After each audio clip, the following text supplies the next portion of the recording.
The boarding announcement for Flight 247 to Sydney echoed through the terminal, and I clutched my passport with trembling fingers. 12 hours. That's how long I'd be suspended between clouds and hope, flying halfway around the world to watch my only son marry the woman he claimed was his soulmate. The dress I'd chosen hung carefully in my carry-on, navy blue with tiny pearls along the neckline. Modest but elegant. I'd saved for 3 months to buy it, skipping dinners out and walking instead of taking the bus. It was perfect for the mother of the groom. Before we jump back in, tell us where you're tuning in from, and if this story touches you, make sure you're subscribed, because tomorrow, I've saved something extra special for you. What I didn't know as I settled into my economy seat was that Isabella Romano had already decided I wasn't good enough to wear it. What I didn't know was that my invitation had been revoked 2 weeks ago, and my son had been too much of a coward to tell me. What I didn't know was that the next 48 hours would strip away every illusion I had about the family I thought I'd raised with love and sacrifice. But here's what they didn't know about Quincy Hayes. They had no idea what I'd been quietly building while they assumed I was just scraping by. They had no idea that the woman they saw as an embarrassment had resources they couldn't even imagine. And they definitely had no idea that crossing me would be the biggest mistake of their privileged lives. The flight attendant's smile was practiced as she checked my boarding pass, and I found myself wondering if she could see the excitement radiating from my skin. 27 years. That's how long I'd been raising Marcus on my own, ever since his father decided that responsibility wasn't for him and disappeared into the night like smoke. 27 years of double shifts at the diner, of choosing between buying myself new shoes or getting Marcus the art supplies he needed for school. 27 years of watching every dollar, of making magic happen with leftovers and clearance rack finds. But Marcus had turned out beautifully despite it all. Or so I thought. My son was getting married in 2 days at some fancy venue in Sydney's Harbour District, and I was going to be there to see it happen. The thought made my chest warm, even as the plane engines hummed to life beneath me. I'd met Isabella exactly once, 6 months ago, when Marcus brought her home to Chicago for Christmas. She'd stepped into my small apartment with the careful precision of someone navigating a minefield, her designer heels clicking against my worn hardwood floors. Everything about her screamed money, from the Hermes bag that probably cost more than my monthly rent, to the way she held her coffee cup like it might contaminate her manicured fingers. She'd been polite enough, I suppose. Sweet, even, in that practiced way that wealthy people perfect when they're forced to interact with the help. She'd complimented my homemade cookies and asked thoughtful questions about my work at Murphy's Diner, though I caught her subtly photographing the faded family photos on my mantle when she thought I wasn't looking. At the time, I'd assumed she was just being thorough, getting to know her future mother-in-law's life. Now I wondered what she'd really been documenting. Marcus had seemed nervous that entire visit, constantly glancing between Isabella and me like he was waiting for some kind of explosion. When she excused herself to take a phone call, he'd gripped my hand and whispered urgently that Isabella was still adjusting to how different things were in America, that her family was very traditional, very concerned with appearances. I'd squeezed his hand back and told him not to worry, that anyone who made him happy was welcome in our family. The irony of those words burned now as I stared out the airplane window at the endless ocean below. The engagement had happened fast after that visit. Marcus called me on New Year's Day, his voice bright with joy and something else I couldn't quite identify. Nervousness, maybe. He was proposing, he said, and Isabella had already said yes. The wedding would be in Sydney, close to her family, and of course I was invited. Of course I was essential. How could they get married without the woman who'd raised the groom? I'd started planning immediately, despite the financial strain. The flight alone had cost more than I made in 2 months at the diner, but I'd made it work. I'd picked up extra shifts until my feet screamed in protest, sold my grandmother's china set that I'd been saving for Marcus's future home, even borrowed against my meager savings account. None of it mattered because this was my son's wedding. This was the moment I'd been working toward for nearly 3 decades. The dress had been the hardest purchase to justify. $300 for something I'd wear once, money that could have covered groceries for a month. But I'd seen myself in the boutique mirror and felt, for just a moment, like someone who belonged at a high society wedding. The navy blue brought out my eyes. The pearls caught the light just so, and the cut was forgiving enough for my 52-year-old body that had been shaped by years of standing behind a grill and carrying heavy trays. I'd taken a photo of myself wearing it and sent it to Marcus for approval. His response had been enthusiastic, full of heart emojis and exclamation points. "You look beautiful, Mom.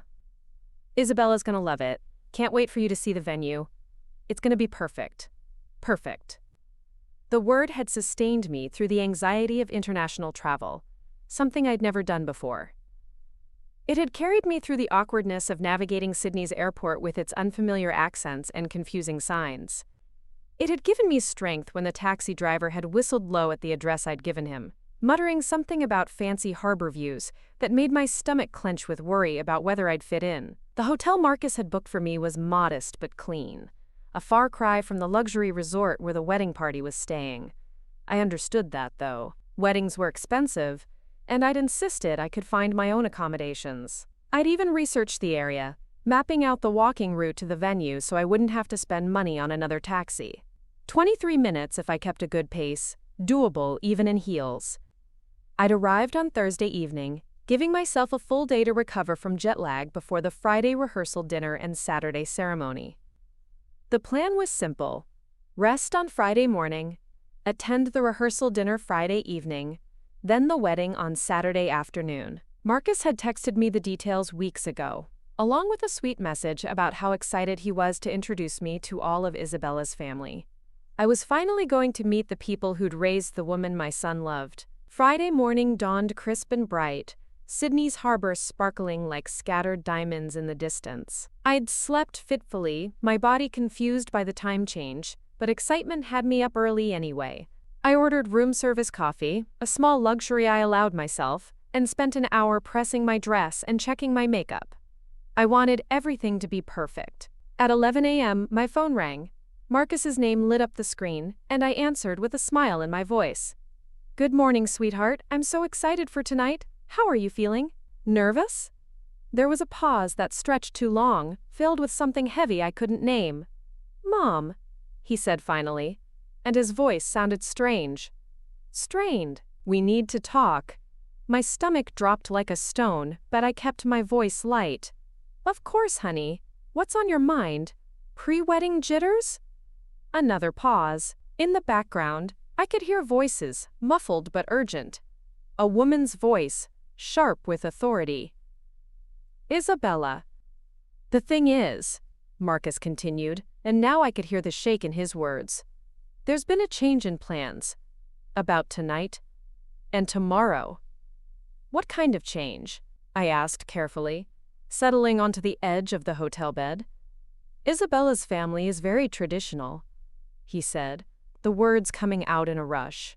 "Very concerned with image and presentation. They've been asking." Preparing and narrating this story took us a lot of time. So if you are enjoying it, subscribe to our channel. It means a lot to us. Now, back to the story. Questions about your background, about your work, about where you live. They're worried about how it might look to their friends and business associates. The room felt like it was tilting around me. "What are you saying, Marcus?" "They think it might be better if you didn't attend the rehearsal dinner tonight. Just to keep things simple, you know? Avoid any awkward questions or conversations that might make people uncomfortable." I stared at my reflection in the hotel mirror, at the woman who'd flown 12 hours to celebrate her son's happiness. "Marcus, are you uninviting me from your rehearsal dinner?" "It's just the rehearsal," he said quickly.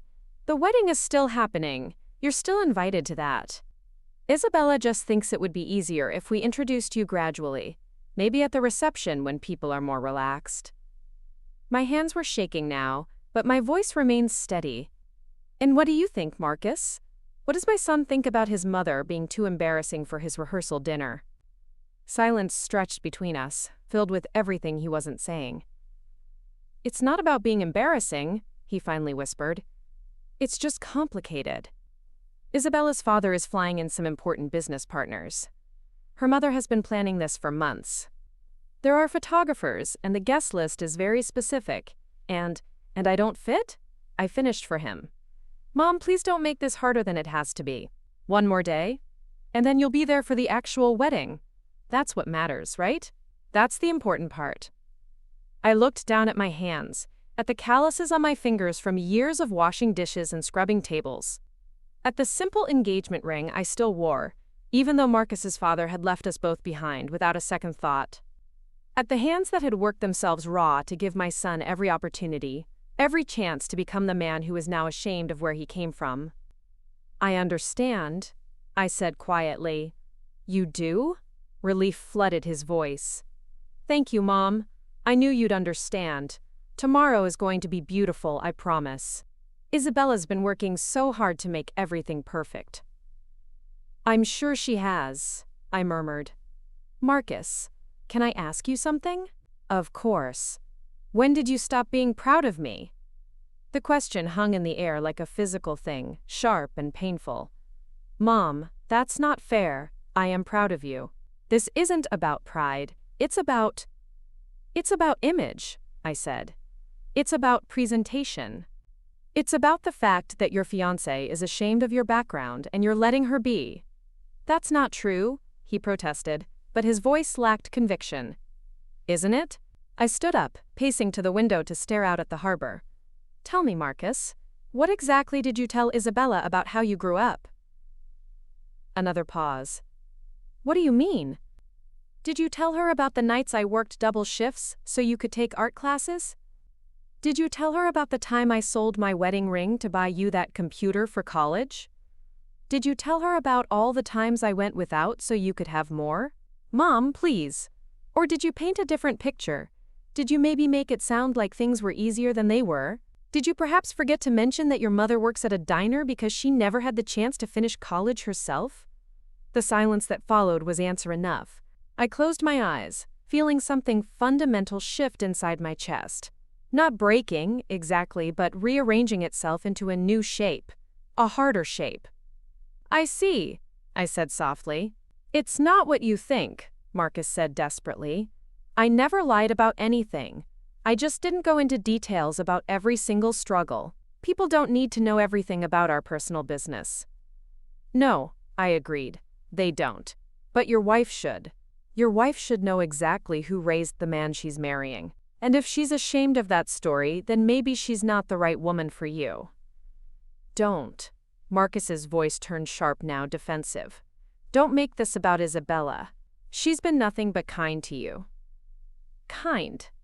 The word tasted bitter in my mouth. Kind was how you described someone's behavior toward a stray dog, not toward your future mother-in-law. You're right, I said. She has been kind. Politely, carefully, distantly kind. The way someone is kind to the help. That's not fair. Fair? I laughed, a sound with no humor in it. Marcus, I've spent every dollar I could scrape together to be here. I've worked myself into exhaustion to afford this trip. I flew 12 hours to watch my only child get married, and now you're telling me I'm too much of an embarrassment to attend his rehearsal dinner. One dinner, Mom. It's just one dinner. No, I said quietly. It's not just one dinner. It's the beginning of a lifetime of being hidden away whenever it's convenient. It's the start of being the family secret that no one talks about at holiday gatherings. You're being dramatic. The word hit me like a slap. Dramatic. That's what men called women when they dared to have feelings about being hurt. Am I? I asked. Then tell me, Marcus, what happens when Isabella gets pregnant? Will I be too dramatic to babysit my own grandchildren? Will I be too embarrassing to attend their birthday parties? Will you introduce me as the grandmother who works at a diner, or will you just avoid the topic altogether? Stop it, he said, his voice cracking. Just stop. You're making this so much bigger than it needs to be. No, sweetheart, I said, and my voice was gentler now, filled with a sadness that surprised me. I'm making it exactly as big as it is. You're choosing her comfort over my dignity. You're choosing their approval over my place in your life. And that tells me everything I need to know about where I stand with you now. Mom, please, just give me some time to work this out. Maybe I can talk to Isabella, explain things better. Explain what better? I interrupted. That your mother loves you? That she sacrificed everything to raise you? That she's proud of you even when you're ashamed of her?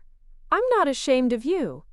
Then prove it, I said simply. Tell Isabella that I'm coming to the rehearsal dinner because I'm your mother, and I belong there. Tell her that anyone who has a problem with my background can take it up with you. Tell her that the woman who raised you is worth defending. The silence stretched so long I thought the call had dropped. I can't, he whispered finally. Those 2 words hit me harder than anything else he could have said. Not, I won't, or I don't want to, just, I can't. As if standing up for me was literally impossible for him. I see, I said again, and this time the words came out hollow. Mom, please understand. I do understand. I cut him off. I understand perfectly. You've made your choice, Marcus.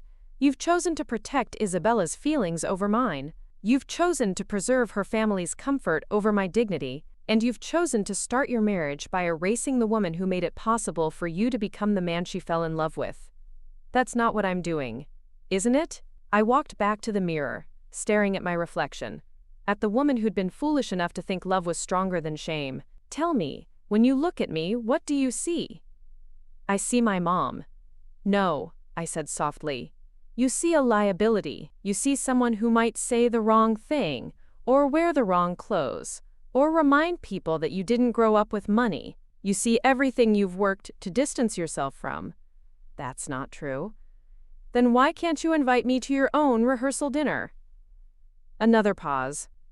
In the background, I heard Isabella's voice again, sharper now, more insistent. I have to go, Marcus said finally. We'll talk more tomorrow, okay? Everything will be better tomorrow. Will it? I asked, but he'd already hung up. I stood there holding my silent phone, staring at my reflection in the hotel mirror. The woman looking back at me had spent 52 years learning to make the best of difficult situations. She'd raised a son on her own while working multiple jobs. She'd put herself through night school to get her GED after dropping out to support her family. She'd built a life from nothing but determination and love. And now that woman was being told she wasn't good enough for her own son's wedding events. I set the phone down carefully on the hotel dresser and walked to the closet where my dress hung waiting. Navy blue with tiny pearls, modest but elegant, perfect for the mother of the groom. I touched the fabric gently, remembering the pride I'd felt when I first tried it on. Then I closed the closet door and sat down on the bed to think. Marcus thought he knew me. He thought he knew the woman who'd raised him, the woman who'd never said no to anything he needed, who'd never asked for anything in return except his love and respect.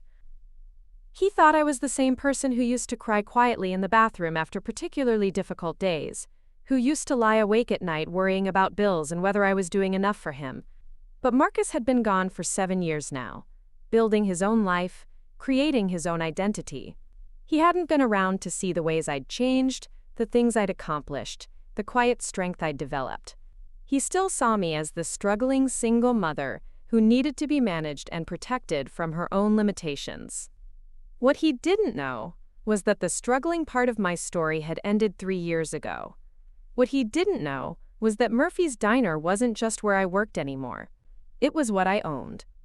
What he didn't know was that the woman he was trying to hide from his new family had resources that would make Isabella's father's important business partners very interested in knowing her. And what he definitely didn't know was that Quincy Hayes had spent the last few years learning exactly what she was worth, and it was a hell of a lot more than a seat at his rehearsal dinner. I pulled out my laptop and opened it on the hotel desk. The screen flickered to life, and I navigated to my email with steady fingers. There were 17 new messages, most of them from my restaurant manager updating me on the week's receipts. I skimmed through them automatically, my mind only half focused on the numbers. Murphy's was doing well, better than well, actually. The expansion I'd been planning was ahead of schedule, and the investors I'd been courting were enthusiastic about the franchise opportunities. But business could wait. Right now, I had a different kind of planning to do.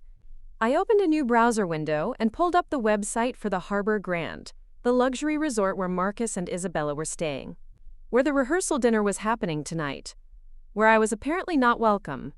The photos showed exactly what I'd expected: crystal chandeliers, marble floors, sweeping views of Sydney Harbor, the kind of place where people like Isabella felt comfortable, surrounded by the familiar trappings of wealth and privilege.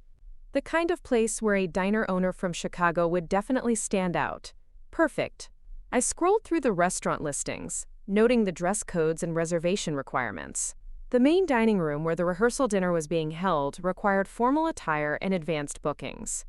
But the lobby bar was first come, first served, and it had a perfect view of the private dining area through elegant glass doors. I checked the time. 3:30 in the afternoon. The rehearsal dinner was scheduled for 7 p.m. That gave me plenty of time to prepare. I opened another browser tab and searched for high-end boutiques in Sydney's shopping district. If Isabella was concerned about appearances, then appearances were exactly what she was going to get, but not the ones she was expecting. The first boutique I called was booked solid, but the manager's tone changed noticeably when I mentioned I needed something for an event at the Harbor Grand and money was no object. Suddenly, there was an opening at 5 p.m., and they'd be delighted to accommodate me. The second call was to the hotel's concierge service. I needed a car, I explained. Something elegant but not ostentatious. The kind of vehicle someone might drive who had business interests worth discussing. They had a silver Mercedes available, fully insured, with a driver if I preferred. The third call was the most important one. I dialed a number I knew by heart, even though I rarely used it anymore. Romano Holdings, Mr. Romano's office. The secretary's voice was crisp and professional, exactly the tone I'd expected from Isabella's father's company. "Good afternoon," I said, pitching my voice to carry the confidence I'd learned from years of dealing with suppliers and investors. "This is Quincy Hayes calling regarding potential investment opportunities in the Australian market. I understand Mr. Romano has extensive experience in international development projects." "I'm sorry, Ms. Hayes, but Mr. Romano is currently in Sydney for family obligations. He won't be available until next week." "Actually," I said smoothly, "I'm calling from Sydney. I'm in town for a brief period and was hoping to arrange a brief meeting. Perhaps over dinner this evening? I understand he's attending a private event at the Harbor Grand." There was a pause as the secretary processed this information. In the background, I could hear the clicking of computer keys. "May I ask what company you represent, Ms. Hayes?" "Hayes Restaurant Group," I said, the words rolling off my tongue with practiced ease. It wasn't technically a lie. I'd incorporated under that name when I'd bought Murphy's and started planning the expansion. We're exploring opportunities for upscale dining establishments in Sydney's business district. I believe Mr. Romano's expertise in commercial real estate development could be quite valuable. One moment, please. I was placed on hold, listening to classical music while my heart hammered in my chest. This was either going to work brilliantly or blow up spectacularly in my face. "Ms. Hayes?" The secretary was back. "Mr. Romano would be interested in hearing about your proposal. However, his evening is committed to a family celebration. He suggested that if you happen to be in the area of the Harbor Grand this evening, he might be able to spare a few minutes for an informal introduction." "That would be perfect," I said. "Please let him know I'll be in the lobby bar around 8 p.m. I appreciate his time." "Certainly. And Ms. Hayes?" He asked me to mention that he's always interested in meeting serious investors, particularly those with innovative approaches to the hospitality industry. "Excellent," I said. "I look forward to the conversation." I hung up and stared at the phone for a long moment, hardly believing what I'd just done. In less than 5 minutes, I'd arranged to meet Isabella's father at the same event I'd been banned from attending. The irony was almost too perfect. But irony wasn't going to be enough. If I was going to do this, I needed to do it right. I needed to become someone Isabella's family would be very interested in knowing. Someone they'd be foolish to overlook or dismiss. I opened my laptop again and pulled up the financial documents I'd brought with me for the expansion project. The numbers were impressive, even to me sometimes. Murphy's Diner had started as a single location with 12 tables and a grill that only worked half the time. Now it was the flagship of a small but growing restaurant group with 3 locations and plans for 5 more. The profit margins were healthy, the growth projections were conservative but promising, and the initial investment had been entirely my own. It had taken me 3 years to build this, 3 years of working 18-hour days, and learning everything I could about business management and restaurant operations. 3 years of proving to myself that Quincy Hayes was more than just a struggling single mother who'd never had a chance to reach her potential. Marcus didn't know any of this because I'd wanted to surprise him. I'd planned to tell him about the business, about the expansion, about the financial security I'd finally built for myself, at his wedding. I'd imagined his face when he realized that his mother had become successful in her own right, that she didn't need anyone's charity or pity anymore. Now that surprise was going to serve a different purpose entirely. I pulled up the photos from my most recent investor meeting, the ones my lawyer had insisted we take for the partnership documentation. There I was in a tailored black suit, shaking hands with 3 men in expensive ties, all of us smiling in front of a backdrop that screamed legitimate business success. I looked confident, professional, successful. I looked like someone Isabella's father would want to do business with. Perfect. I spent the next hour putting together a presentation folder, the kind of thing serious investors carried to important meetings. Financial projections, market analysis, expansion plans, references from my banker and lawyer. Everything professionally printed and bound, designed to impress people who were used to impressive things. By the time I was finished, I had created a complete picture of Quincy Hayes, successful businesswoman, exactly the kind of person who belonged at exclusive events and high-end establishments, the kind of person whose son might marry into a prominent family, the kind of person Isabella Romano would very much want as a mother-in-law. I closed the folder and set it aside, then walked to the mirror to study my reflection again. The woman looking back at me was different now, her eyes sharper, her posture straighter. She looked like someone with a plan. Because that's exactly what she was. Marcus thought he could manage me, control the narrative of who I was, and what I represented. Isabella thought she could erase me from their story whenever my presence became inconvenient. They both thought they held all the cards in this relationship. They were about to learn how wrong they were. I picked up my phone and started getting ready to show them exactly who Quincy Hayes had become. The boutique on Collins Street looked like something out of a magazine. All white marble and soft lighting that made everything seem to glow. I'd never been in a place like this before, where the salespeople moved like dancers and every dress hung like a piece of art. The manager, an elegant woman named Sophia, with silver hair swept into a perfect chignon, greeted me at the door with a kind of smile that said she'd already calculated my worth down to the penny. "Ms. Hayes," she said, extending a perfectly manicured hand, "thank you for calling ahead. I understand you need something special for this evening?" "I do," I replied, shaking her hand with the firm grip I'd learned from years of dealing with food distributors who tried to shortchange women business owners. Something that says I belong at the Harbor Grand, but with enough presence to make an impression. Sophia's eyes sharpened with interest. She'd been in this business long enough to recognize the difference between someone trying to impress and someone who actually had something to prove. "I have just the thing," she said, leading me deeper into the boutique. "Tell me, what kind of impression are you hoping to make?" I paused for a moment, considering my words carefully. The kind that makes people reconsider their assumptions. She smiled then, a real smile that reached her eyes. My favorite kind of challenge. What followed was unlike any shopping experience I'd ever had. Sophia pulled dresses like she was conducting an orchestra, each selection more stunning than the last. We started with safe choices, elegant but understated pieces that would have been perfect for a mother trying not to outshine the bride. But something in my expression must have told her I wasn't interested in playing it safe anymore. "Let's try something different," she said, disappearing into the back room and returning with a garment bag that seemed to shimmer even through the protective covering. "This just came in from Milan. It's quite striking." She unzipped the bag to reveal a dress that made my breath catch. Deep emerald green silk that seemed to change color as it moved, with a neckline that was sophisticated rather than revealing, and a cut that would flatter without being obvious about it.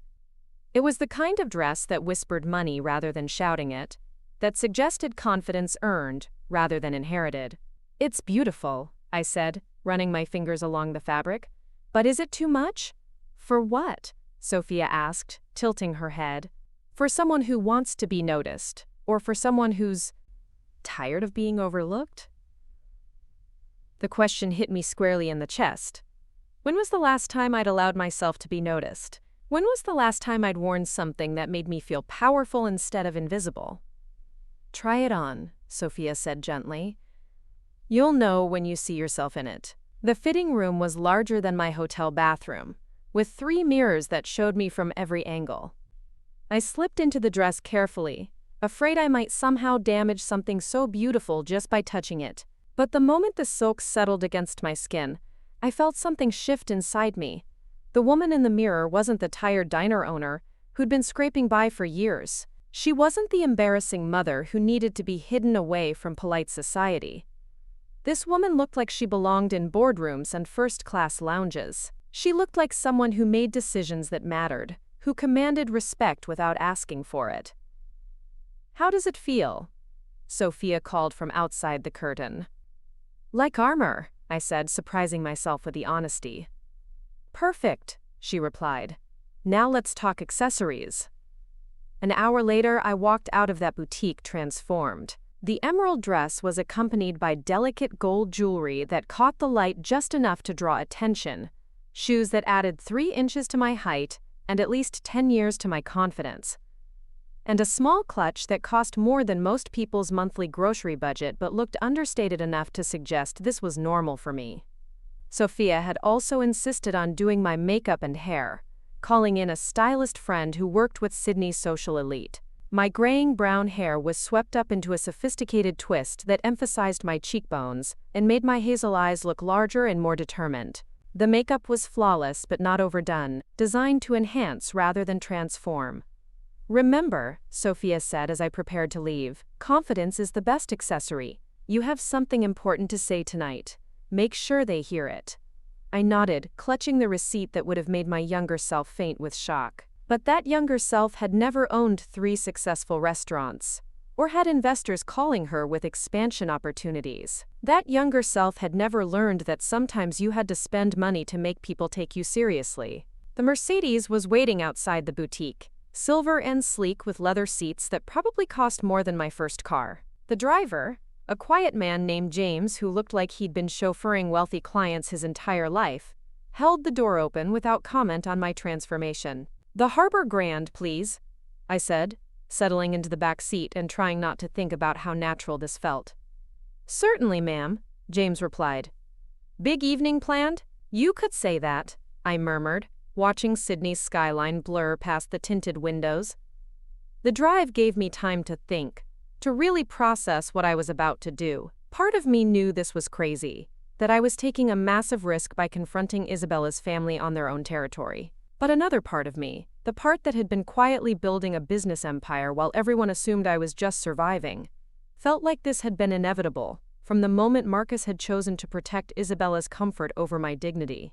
I pulled out my phone and scrolled through the messages that had been accumulating since my conversation with Marcus. 3 missed calls from him, followed by increasingly desperate text messages. "Mom, we should talk before tomorrow. Please don't be upset about tonight. I know you understand. Call me back. Isabella wants to clear the air." I almost laughed at that last one. Isabella wanted to clear the air. After spending months planning how to minimize my presence at her wedding, she now wanted to manage my feelings about being excluded. How thoughtful of her. There were no messages from Marcus's father, of course. David Hayes had disappeared when Marcus was 3 months old, leaving behind nothing but empty promises and a pile of unpaid bills. I'd never expected anything from him after that, never counted on anyone but myself to provide for my son. Maybe that had been my mistake. Maybe if Marcus had grown up seeing me depend on others, he wouldn't be so quick to assume I needed protection from my own choices. But dwelling on David's abandonment wasn't going to help me tonight. Tonight was about showing Marcus and Isabella exactly who they were trying to erase from their story. The Harbor Grand rose up from Sydney's waterfront, like something out of a fairy tale, all glass and golden light reflected in the harbor waters. Luxury cars lined the circular drive, disgorging passengers in evening wear who moved with the easy confidence of people accustomed to exclusive events. I watched them through the Mercedes window, studying their body language, their gestures, the way they interacted with the hotel staff. "First time here?" James asked, glancing at me in the rearview mirror. "Yes," I admitted. "Any advice?" He smiled, the kind of knowing smile that suggested he'd seen this scenario before. "Act like you own the place, ma'am. Half these people are pretending anyway." The wisdom in that simple statement struck me as unexpectedly profound. How many of the people walking into that hotel were playing roles, wearing masks designed to hide their insecurities or their histories? How many of them had started with nothing and built something worth hiding behind expensive clothes and practiced mannerisms? Maybe I wasn't so different from them after all. "Thank you, James," I said as he pulled up to the entrance. "I think I needed to hear that." "My pleasure, ma'am. Good luck tonight." The doorman who helped me from the car treated me with the same deference he'd shown the previous guests, his trained eye taking in my appearance and immediately categorizing me as someone worth acknowledging. It was amazing how much difference the right clothes could make in how people perceived you, how quickly assumptions could be formed and reformed based on surface details. The lobby of the Harbor Grand was everything I'd expected and more. Marble floors that reflected the crystal chandeliers overhead, fresh flowers arranged in displays that probably cost more than most people's weekly salary, and the kind of hushed atmosphere that suggested serious money moved through this space regularly. I walked through it slowly, taking time to appreciate the details while my heart hammered against my ribs. The lobby bar was exactly where the website had indicated, positioned perfectly to offer views of both the harbor and the private dining areas where exclusive events took place.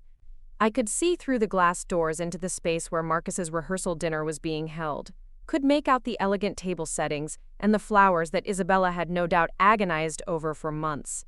I chose a seat at the bar that offered the best vantage point while still providing some privacy, ordered a glass of the most expensive wine on the menu, and settled in to wait. The bartender, a young woman with short, dark hair and intelligent eyes, served my drink with professional efficiency, but I caught her glancing at me curiously. "Special occasion?" she asked, polishing a glass with practiced movements. "You could say that," I replied, taking a careful sip of wine that probably cost more than I used to make in a day. "I'm meeting someone for business." "Anyone I might know?" "I see a lot of Sydney's business elite come through here." I smiled, feeling the first stirrings of genuine amusement I'd experienced all day. "Vincent Romano." "Do you know him?" Her eyebrows rose slightly. "Romano Holdings?" "Yes, he's here quite often. Big real estate developer. His daughter's getting married this weekend, actually. Big to-do in the private dining room tonight." "Is that so?" I said, as if this information was mildly interesting rather than the exact intelligence I'd been hoping for. "Well, I suppose I'll meet her eventually if the business partnership works out." The bartender nodded knowingly. "Isabella's lovely. Very particular about details, very concerned with getting everything just right. Her father's the same way in business from what I hear. They don't do anything halfway. Particular about details, very concerned with getting everything just right." Yes, that sounded exactly like someone who would decide that her future mother-in-law was a detail that needed to be managed. "I appreciate the insight," I said, leaving a generous tip on the bar. It's always helpful to know what you're walking into. I was halfway through my wine when the first guests started arriving for the rehearsal dinner. I watched through the glass doors as elegant people in expensive clothes began filling the private dining room, greeting each other with the kind of casual familiarity that suggested these were not strangers brought together by a wedding, but an established social circle that Isabella and Marcus were joining. Then I saw him. Marcus walked into the dining room wearing a navy suit I'd never seen before, his hair styled in a way that made him look older and more sophisticated than the boy who used to come home from school with paint under his fingernails. He was laughing at something the man beside him had said, his whole posture relaxed and confident. This was Marcus in his element, I realized. This was the version of himself he'd created since leaving Chicago, since distancing himself from the small apartment and the struggling mother who'd raised him. He looked happy, comfortable, completely at ease in this world of wealth and privilege. And then Isabella appeared at his side. Even through the glass doors, her beauty was striking. She wore a soft pink dress that probably cost more than my car, her dark hair falling in perfect waves around her shoulders. She moved through the room like she owned it, stopping to air-kiss various guests, her smile bright and practiced. She looked every inch the perfect society bride, the kind of woman who would photograph beautifully in the social pages and never say anything that might embarrass her husband's business associates. She also looked like someone who had never struggled for anything in her life, never gone without, never had to choose between paying the electric bill and buying groceries. There was something in her posture, her gestures, that spoke of absolute security, of never having questioned whether she belonged anywhere she wanted to be. I watched as she and Marcus moved through the room together, accepting congratulations and introducing each other to family members. They looked perfect together, like the kind of couple that graced magazine covers and charity event programs. And suddenly, I understood what Marcus saw in her, what had attracted him to this life. Isabella represented everything he'd wanted growing up but couldn't have. Financial security, social status, a place in a world where people didn't worry about money or wonder if they belonged. She was his ticket into a life where no one would ever look at him and see the poor kid whose mother worked double shifts to keep the lights on. The realization hurt more than I'd expected it to. Not because I was angry at Marcus for wanting those things, but because I finally understood how much he'd been ashamed of our life together. How much he'd wanted to escape not just poverty, but me. I was lost in these thoughts when a deep voice beside me said, "Excuse me, are you Quincy Hayes?" I turned to find a man in his early 60s with silver hair and the kind of tan that suggested regular golf games and vacation homes. He was wearing a perfectly tailored black suit and a watch that probably cost more than my car, but his smile seemed genuine rather than practiced. "I am," I said, extending my hand. "Mr. Romano, I presume?" "Vincent," he said, shaking my hand with a firm grip that suggested he was accustomed to making deals with handshakes. "Thank you for reaching out. I have to admit, I'm curious about your expansion plans. It's not often I meet restaurant entrepreneurs with international ambitions." "Please, call me Quincy," I replied, gesturing to the empty stool beside me. "I hope you don't mind meeting in such an informal setting. I know you have family obligations this evening." He waved off the concern as he sat down. "Business is business. Besides, Isabella has everything under control in there. She's been planning this dinner for months, doesn't need her old man hovering." He ordered a scotch and settled in with the air of someone who was genuinely interested in what I had to say. "So tell me about Hayes Restaurant Group. I haven't heard the name before, but my assistant mentioned you're looking at Sydney markets." This was it. The moment where I either pulled off the most important performance of my life or crashed and burned spectacularly in front of the man whose daughter was trying to erase me from her wedding. "We're a boutique operation based in Chicago," I began, pulling out the folder I'd prepared and setting it on the bar between us. 3 locations currently, with plans for expansion into 5 new markets over the next 2 years. We specialize in elevated comfort food, the kind of dining experience that appeals to both business professionals and families. Vincent opened the folder and began scanning the financial projections, his expression shifting from polite interest to genuine attention as he processed the numbers. "These profit margins are impressive," he said, looking up at me with new respect. "How long have you been in business?" "I bought my first restaurant 3 years ago," I said, which was technically true if you ignored the fact that I'd been working there for 15 years before I could afford to purchase it. The previous owner was looking to retire, and I saw an opportunity to implement some operational improvements that could increase efficiency without sacrificing quality. And these other 2 locations? Acquired within the last 18 months.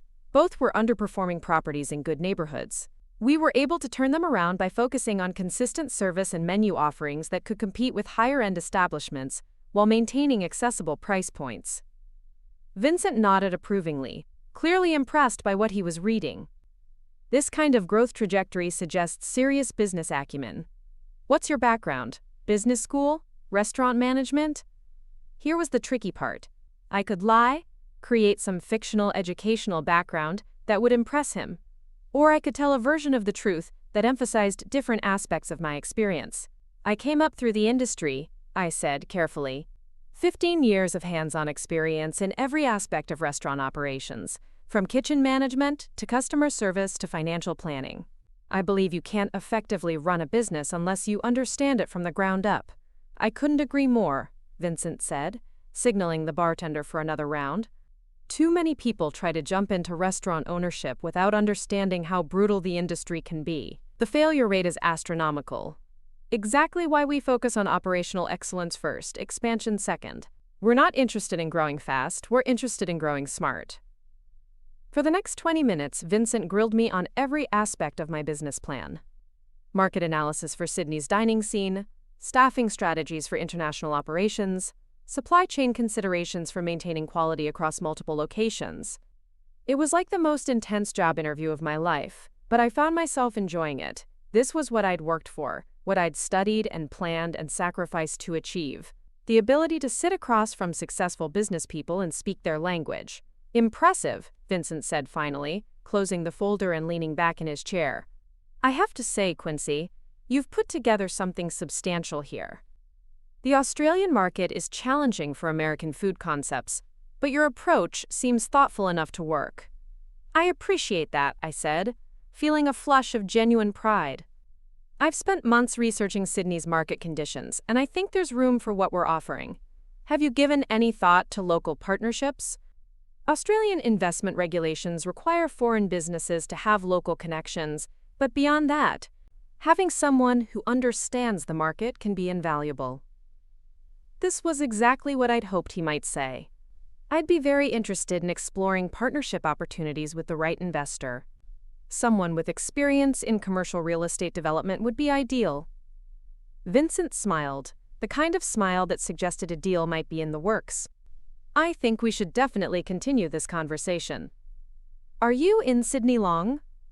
Just through the weekend, I said. But I'm flexible about extending my stay if the right opportunity presents itself. Excellent. Why don't we plan to meet Monday morning? I can show you some potential locations, introduce you to some local contacts who might be helpful. That sounds perfect, I said, trying to keep my voice steady despite the excitement building in my chest. This was working. Vincent Romano was taking me seriously as a business partner, was interested in investing in my expansion plans. The irony was almost too perfect. In the meantime, Vincent continued, would you like to join us for dinner? I know Isabella would love to meet you, and there are several other people here tonight who might be interested in your venture. My heart stopped. For a moment I couldn't speak, couldn't even breathe. Vincent Romano, Isabella's father, was inviting me to join the rehearsal dinner that his daughter had specifically excluded me from. The dinner where my own son was celebrating his upcoming marriage without his mother.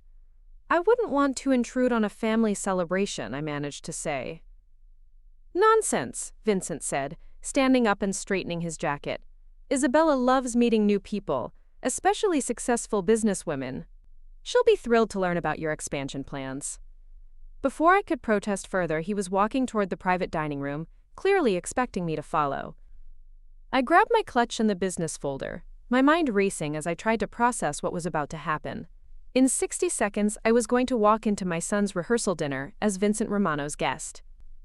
I was going to meet Isabella as a potential business partner, rather than as the embarrassing mother she wanted to hide. And Marcus was going to see exactly who his mother really was. The glass doors to the private dining room opened, and I stepped inside wearing $5,000 worth of clothes and 27 years worth of determination. The conversations that had been flowing freely a moment before seemed to pause as heads turned to see who Vincent was bringing to their exclusive gathering. Everyone, Vincent announced in the confident voice of someone accustomed to commanding attention, I'd like you to meet Quincy Hayes, a successful restaurant entrepreneur from Chicago who's exploring expansion opportunities in Sydney.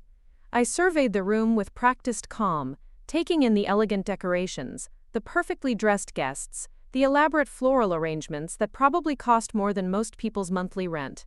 And there, at the head table, I saw Marcus and Isabella staring at me with expressions of absolute shock. Marcus looked like he'd seen a ghost, his face pale with disbelief. Isabella looked confused, her perfect composure cracking slightly as she tried to process why Vincent had brought a stranger to her rehearsal dinner. But I wasn't a stranger, of course. I was the woman they'd tried to erase from this story, the embarrassing detail they'd hoped to manage out of existence. And now I was standing in their celebration as an honored guest, introduced as exactly the kind of person they'd be eager to impress. "Quincy," Vincent continued, "let me introduce you to my daughter Isabella and her fiancé Marcus." I walked toward their table with measured steps, my smile polite but distant, as if I were meeting them for the first time. Isabella rose from her chair with automatic grace, extending her hand with the kind of practiced charm she'd probably been taught since childhood. "Ms. Hayes," she said, her voice carefully controlled despite the confusion in her eyes. "How wonderful to meet you. Dad mentioned you're in the restaurant business?" "That's right," I replied, shaking her hand briefly. "I'm exploring opportunities for international expansion. Your father has been kind enough to discuss potential partnerships." I turned to Marcus, whose mouth was opening and closing like he couldn't decide what words should come out. "And you must be the groom. Congratulations on your upcoming marriage." "Thank you," Marcus managed to croak, his voice barely audible. The moment stretched between us, heavy with everything that couldn't be said in front of this audience. I could see the questions in his eyes, the desperate confusion as he tried to understand how his mother had transformed from an embarrassing liability into someone his future father-in-law was eager to do business with. "Please join us," Isabella said, though her invitation sounded more like a question. "We'd love to hear about your business." A server immediately appeared with an additional chair, positioning it at their table, with the kind of efficiency that suggested this sort of last-minute accommodation was routine at high-end events. I settled into my seat between Vincent and a woman who introduced herself as Isabella's aunt from Milan, trying to ignore the way Marcus kept staring at me like I might disappear if he blinked. "So tell us about your restaurants," Isabella said, leaning forward with what appeared to be genuine interest. "What type of cuisine do you specialize in?" "Elevated comfort food," I replied, the words flowing easily after my conversation with Vincent. "We focus on taking familiar dishes and preparing them with high-quality ingredients and refined techniques. The goal is to create an experience that feels both sophisticated and approachable." "That sounds wonderful," said the aunt from Milan. "So many restaurants these days are either too casual or too pretentious. Finding that middle ground must be challenging." "It is," I agreed. "But I think there's a real market for places where business professionals can take clients for lunch and families can celebrate special occasions for dinner. Not everyone wants to choose between fast food and white tablecloth service." Vincent nodded approvingly. "Quincy's profit margins suggest she's found exactly the right formula. Her Chicago locations are performing exceptionally well." "Chicago," Isabella repeated, and I caught the slight tightening around her eyes that suggested she was starting to make connections. "What a coincidence. Marcus is from Chicago originally." She looked at her fiancé expectantly, clearly waiting for him to join the conversation and perhaps discover some connection with the successful businesswoman his future father-in-law was courting. But Marcus seemed incapable of speech, his face cycling through various shades of pale as he struggled with the impossible situation. "Really?" I said, as if this information was mildly interesting, but not particularly significant. "What part of the city?" "The north side," Marcus finally managed, his voice strained. "Near Lincoln Park." "Lovely area," I replied smoothly. "My restaurants are scattered around different neighborhoods. Chicago has such distinct dining cultures depending on which part of the city you're in." This was true, though Marcus would know that Murphy's Diner was nowhere near Lincoln Park. He'd grown up on the south side, in a neighborhood where the main dining options were fast food chains and corner stores that sold sandwiches from behind bulletproof glass. But no one at this table needed to know that, just as no one needed to know that the successful businesswoman they were so eager to impress had raised their groom in a one-bedroom apartment where the heat sometimes got shut off in winter.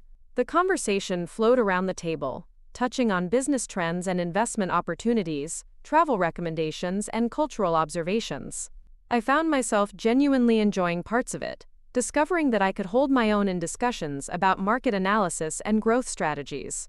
Years of studying business management and learning from other restaurant owners had given me a vocabulary I'd never had the chance to use in social settings.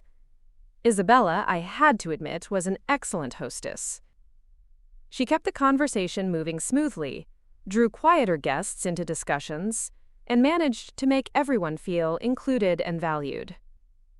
She was also clearly intelligent, asking thoughtful questions about my expansion plans and offering insights about Australian consumer preferences that suggested she'd done her homework about local markets. Under different circumstances, I might have liked her. She seemed like the kind of woman who would be a good partner for Marcus, someone who could support his ambitions and help him build the kind of life he'd always wanted. But every smile she directed at me, every interested question about my business, felt like a knife twist when I remembered how eager she'd been to exclude me from this very gathering just hours ago. "Quincy," Vincent said as the main course was being cleared, "you mentioned you're only in Sydney through the weekend. Are you staying somewhere nice?" "The Marriott downtown," I replied. "It's comfortable, and the location is convenient for business meetings." "Nonsense," he said immediately. "You should move to the Harbor Grand for your remaining nights. I'll have them comp you a suite as a courtesy for a potential business partner. Can't have you staying at a chain hotel when you're considering investing in our city." This was moving faster than I'd anticipated, but I wasn't about to refuse an offer that would put me in the same hotel as the wedding party. "That's incredibly generous," I said. "Are you sure it's not too much trouble?" "No trouble at all," Vincent assured me. "Isabella, you don't mind having Ms. Hayes as a neighbor for a few days, do you? I know you've been coordinating all the wedding week activities." Isabella's smile never wavered, but I caught the slight hesitation before she answered. "Of course not. We'd be delighted to have you close by." The irony was delicious. Less than 8 hours ago, Isabella had been so concerned about my presence at her wedding events that she'd convinced Marcus to uninvite me from the rehearsal dinner. Now she was being forced to welcome me as an honored guest, someone her father valued enough to offer premium accommodations. "Actually," Isabella continued, and I could see her mind working behind her polite expression, "we're having a small welcome reception tomorrow afternoon for out-of-town guests. Just cocktails and hors d'oeuvres on the terrace. Nothing fancy, but you're welcome to join us if you're not busy with business meetings."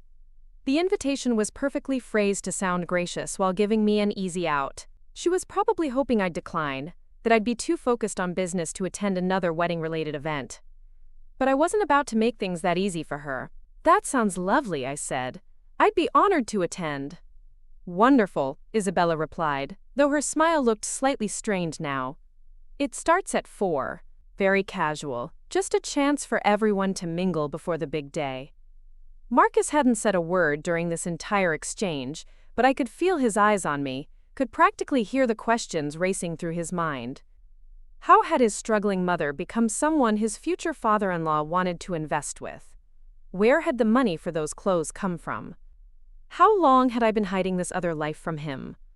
All questions that would have to wait, because I wasn't about to break character in front of this audience. As far as everyone at this table knew, I was exactly what I appeared to be, a successful businesswoman who happened to be in Sydney at the same time as their family celebration.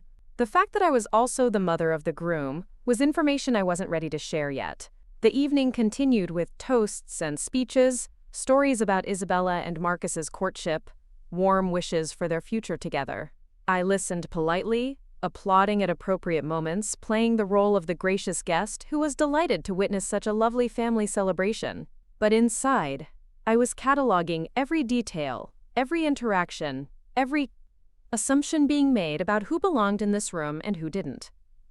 Tomorrow, I would attend Isabella's welcome reception as Vincent's potential business partner. Tomorrow night, I would attend my son's wedding as the mother he tried to hide. And somewhere between those two events, Marcus and Isabella were going to learn exactly what it cost to underestimate Quincy Hayes. The Harbor Grand suite that Vincent had arranged for me was larger than my entire apartment back in Chicago. Floor-to-ceiling windows overlooked Sydney Harbor, where early morning light danced across the water like scattered coins. I stood at those windows with my coffee, still wearing the hotel's plush bathrobe, trying to process everything that had happened in the span of 12 hours. My phone had been buzzing incessantly since I'd returned to my room the night before. 17 missed calls from Marcus, followed by a string of increasingly frantic text messages that painted a clear picture of his mental state. Mom, what the hell is going on? How do you know Vincent Romano? Why didn't you tell me about your business? We need to talk. Now. I'm coming to your room. That last message had arrived at 2 in the morning, followed immediately by another one. Hotel won't give me your room number. Call me back. I'd turned off my phone after that, needing time to think without the constant buzz of his panic interrupting my thoughts. Now, in the clear light of morning, I powered it back on to find 12 new messages waiting. Mom, please. I don't understand what's happening.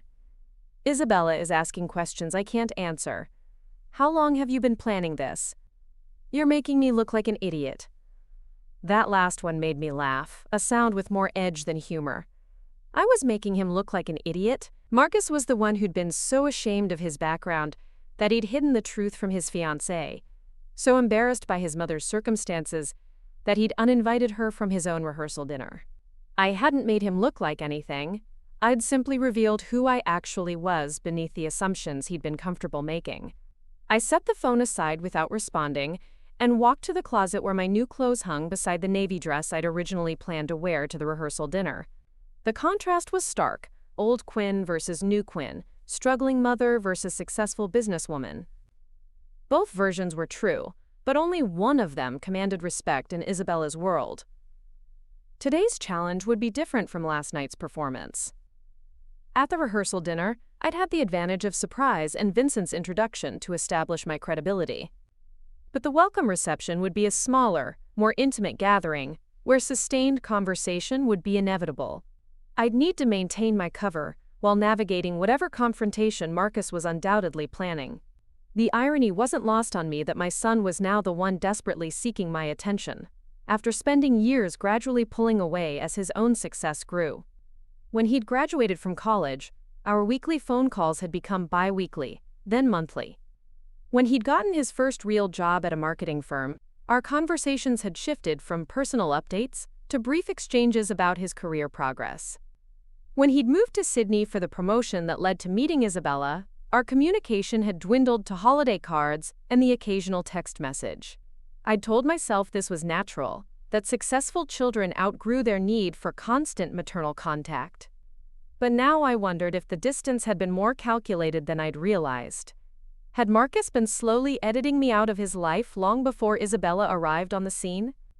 Had he been crafting a version of his history that was easier to explain to his new social circle? A soft knock at the suite door interrupted my brooding. Room service, probably, though I hadn't ordered anything. I tightened the belt of the bathrobe and walked to the entrance, checking the peephole before opening the door. Marcus stood in the hallway looking like he hadn't slept, his hair disheveled and his clothes wrinkled.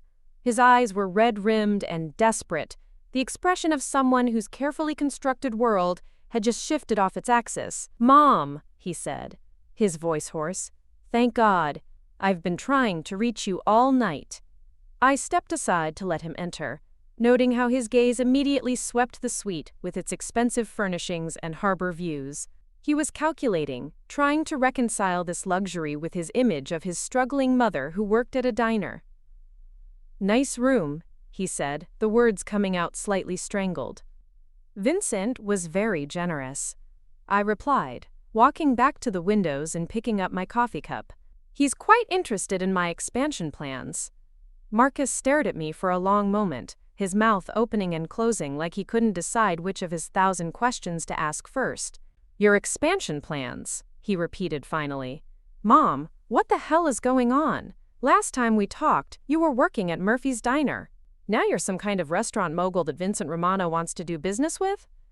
"I still work at Murphy's," I said calmly. "I also own it, along with 2 other locations and plans for 5 more. The color drained from his face. "You own Murphy's?" "Bought it 3 years ago when old man Murphy decided to retire. Turned out I knew more about running a restaurant than he did." 3 years ago, Marcus said slowly. "You've owned a business for 3 years and never told me?" I took a sip of coffee, studying my son's face over the rim of the cup. He looked genuinely hurt, As if my failure to share this information was a betrayal, rather than a private achievement I'd been planning to surprise him with. When exactly should I have told you, Marcus? During one of our 5-minute phone calls where you updated me on your latest promotion. Or maybe in the Christmas cards you send with the pre-printed messages? He flinched as if I'd slapped him. That's not fair. You could have called me. You could have shared this with me. Could I? I set down the coffee cup and turned to face him fully. Tell me, son, how do you think that conversation would have gone? Hi, Marcus. Guess what? Your embarrassing mother just bought a business. I know you're busy building your new life with your sophisticated fiancé, but I thought you might want to know that I'm not the liability you think I am. I never said you were a liability. You didn't have to say it. My voice was getting sharper now, 3 years of buried resentment finally finding its way to the surface. Your actions said it loud and clear. The way our phone calls got shorter and less frequent. The way you stopped inviting me to visit. The way you described your childhood to Isabella in terms that made it sound like you raised yourself. Marcus opened his mouth to protest, but I wasn't finished. Did you tell her about the time I worked 16-hour shifts for 2 weeks straight, so you could go on that art class trip to New York? Did you mention that I learned to cook because we couldn't afford to eat out? Or that I walked to work for 6 months so you could use the car for your internship? Did any of those details make it into the sanitized version of your life story? Mom, that's not what It's exactly what you did.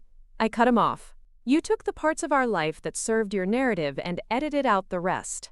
And when Isabella decided that even the edited version was too much of an embarrassment, you chose to protect her comfort over my dignity.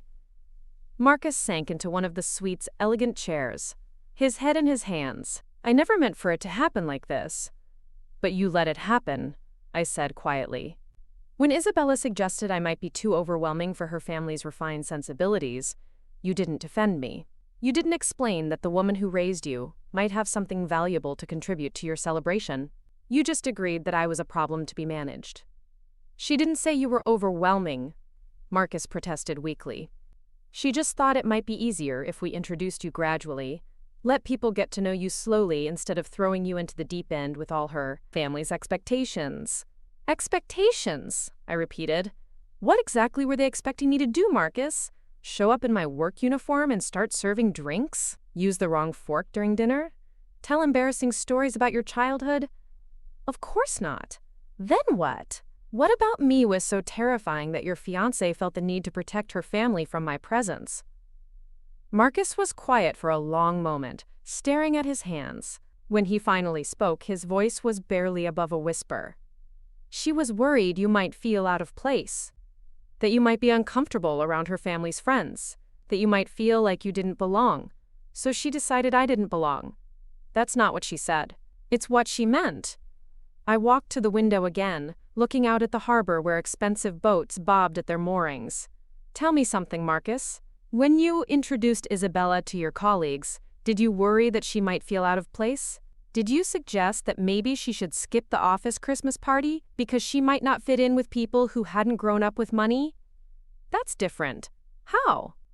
Because she knows how to handle herself in any situation. She's confident, she's educated, she knows how to talk to people from different backgrounds. The words hung in the air between us, and I watched Marcus's face change as he realized what he'd just revealed. He thought Isabella was better than me. More sophisticated, more adaptable, more worthy of respect. He thought his mother was the kind of person who couldn't be trusted to behave appropriately in polite society. I see, I said softly. Mom, that's not what I meant. Isn't it? I turned back to face him.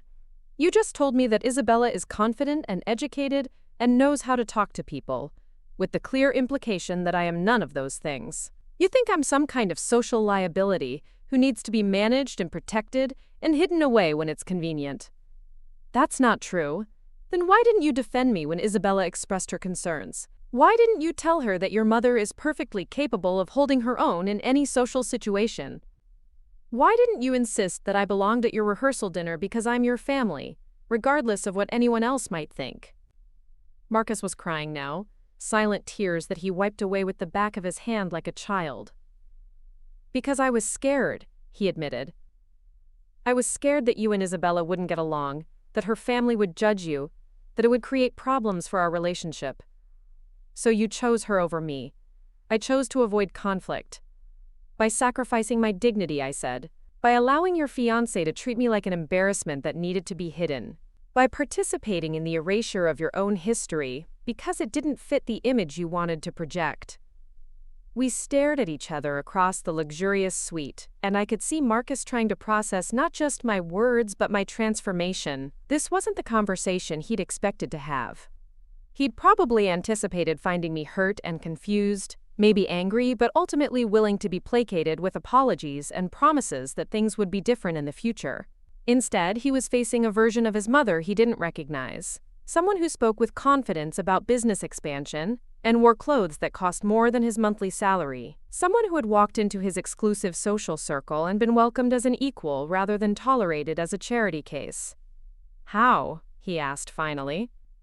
How did you afford all this? The clothes, the business, this lifestyle? Where did the money come from? It was a fair question, though the way he asked it suggested he still couldn't quite believe that I'd achieved success through my own efforts. There was an undertone of suspicion, as if he thought I might have won the lottery or married a rich man he didn't know about. Hard work, I said simply, the same way everyone builds wealth. I saved every penny I could for 15 years, learned everything there was to know about restaurant management, and when the opportunity came to buy Murphy's, I was ready for it. But the diner barely made any money when I was growing up, because old man Murphy didn't know how to run a business efficiently. He was paying twice what he should have for supplies, his staff scheduling was a disaster, and he never bothered to market the place properly. Within 6 months of taking over, I'd cut costs by 30% and increased revenue by 40%. Marcus blinked at me like I was speaking a foreign language. You did financial analysis? I taught myself. Bought business books, took online courses, studied other successful restaurants to see what they were doing right. Turns out I have a head for numbers when I'm motivated to use it.